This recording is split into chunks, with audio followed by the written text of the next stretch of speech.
Today I want to talk about Once a Warrior Wired for Life. It's written by Bridget C. Cantrell and Chuck Dean.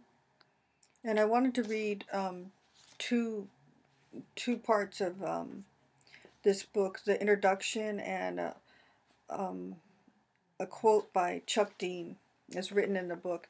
As the ex-trainer of combat troops, I have wondered over the years how feasible it is for our government to retrain warriors to become civilians again.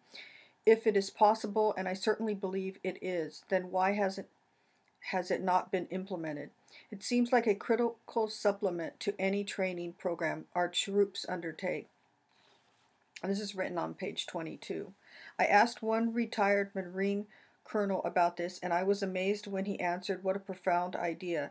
In light of his knowledge and experience as a career Marine officer, this response spoke loud and clear. And also in the introduction, about face. Boys with a normal viewpoint were taken from fields and offices and factories and classrooms and put into ranks.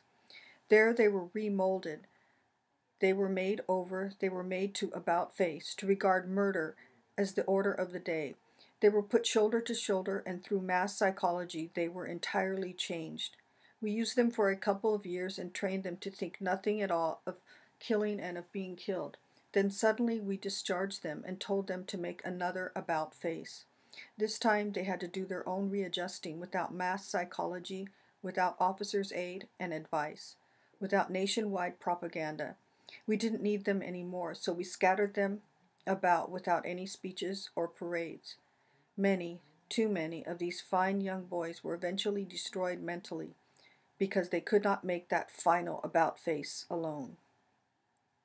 Written between World War I and World War II. Smedley D. Butler, Major General, USMC, 1936, two-time winner, Congressional Medal of Honor. This book is divided into 14 chapters, and at the end of each chapter, and this is just a sample of the contents.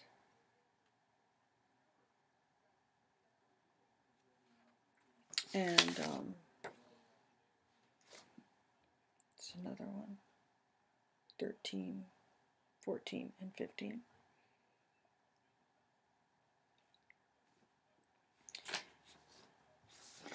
And I lost my train of thought, I'm sorry.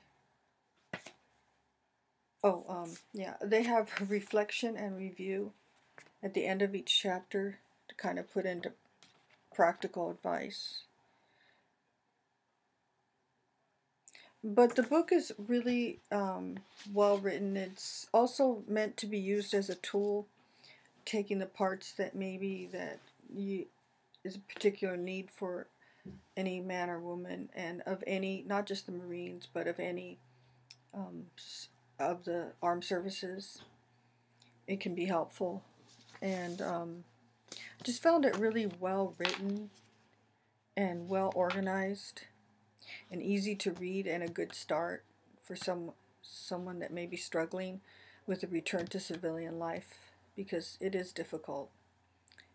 And so I hope this book might be helpful to anybody out there that may be struggling with some of the issues that come from being in the military and then coming back to civilian